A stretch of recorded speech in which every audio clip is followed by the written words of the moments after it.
লা ইলাহা ইল্লাল্লাহ মুহাম্মাদুর রাসূলুল্লাহ। দক্ষিণী সুপারস্টার থেকে রাজনীতির ময়দান, থালাপতি বিজয়ের পথ চলা এখন এক নতুন মোড় নিয়েছে। অভিনয়ের গ্ল্যামার ছেড়ে এবার তামিলনাড়ুর রাজনীতিতে শক্ত অবস্থান তৈরি করতে দৃঢ়প্রতিজ্ঞ বিজয়। এরই অংশ হিসেবে সম্প্রতি ভারতের তামিলনাড়ুর মুসলমানদের প্রতি সংহতি প্রকাশ করতে চেন্নাইয়ে আয়োজন করেছিলেন এক বিশাল ইফতার পার্টির।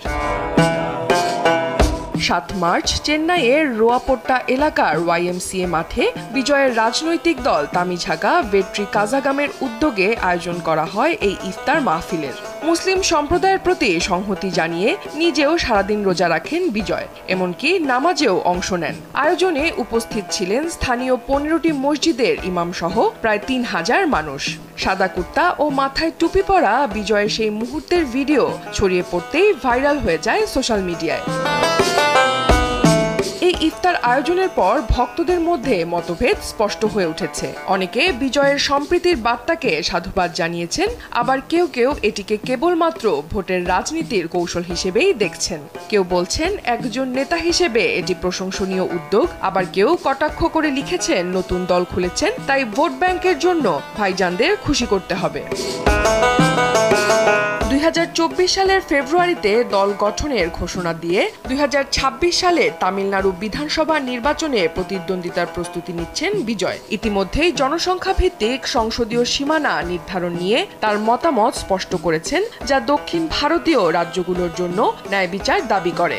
এই ইফতার আয়োজনকেও অনেকেই তার রাজনৈতিক স্ট্র্যাটেজির অংশ হিসেবে দেখছেন, যেখানে তিনি তামিল জাতীয়তাবাদকে সামনে রেখে সব সম্প্রদায়ের কাছে পৌঁছাতে চাইছেন। রাজনীতির পাশাপাশি বিজয় এখন ব্যস্ত তার নতুন সিনেমা জানা নায়াগান নিয়ে। তবে এটি হয়তো বিজয় অভিনীত শেষ সিনেমা। রাজনীতির জন্য সিনেমা থেকে বিদায় নেওয়ার সিদ্ধান্ত নিয়েছেন বিজয়। তিনি ঘোষণা করেছেন জানা নায়াগান তার 69তম সিনেমা এবং এটি হবে তার শেষ সিনেমা। এই সিনেমায় একজন রাজনীতিবিদ চরিত্রে দেখা যাবে বিজয়কে। রাজনীতি নির্ভর এই সিনেমায় কাজ করতে গিয়ে বিজয়ের মনে হয়েছে মানুষের জন্য কিছু করার জন্যই তার অভিনয় জীবন শেষ করা উচিত। এই ভাবনা থেকেই সিনেমা ছাড়ার সিদ্ধান্ত নিয়েছেন বিজয়।